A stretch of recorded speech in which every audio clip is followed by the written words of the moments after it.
Performing maintenance on DMM pulleys will vary ever so slightly based on whether the pulley has ball bearings like the hitch climber eccentric, rigger pulley, gyro, pinto rig or revolver rig, or bronze bushings as in the triple attachment pulley or the small pinto. Here we can identify the bearing race on the left and the bronze bushing on the right. All pulleys should be inspected for abrasion, deformity, cuts, or sharp edges. Smooth rotation of the sheave and side plates should also be observed.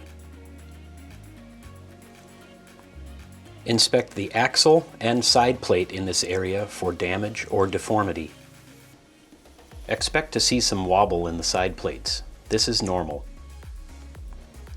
Bushings will slide back and forth on the axle. Bearings should not move back and forth, and a bit of clearance from each side plate should be observed.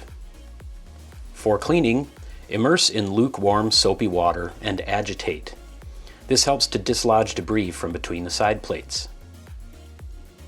Scrub with a soft bristle brush and continue to agitate as necessary.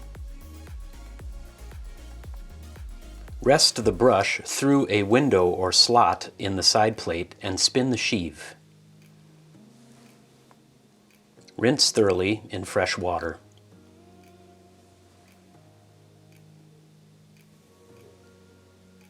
Smack the pulley against your palm to dislodge excess water. Wipe dry with a cotton cloth or a fine stream of compressed air. For pulleys with ball bearings, this completes the maintenance process. Pulleys with bushings require lubrication with single-grade SAE 30 mineral oil. Do not use multi-viscosity or winter weight oils.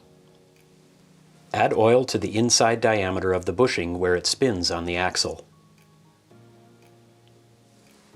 Wipe away excess oil with a cotton cloth.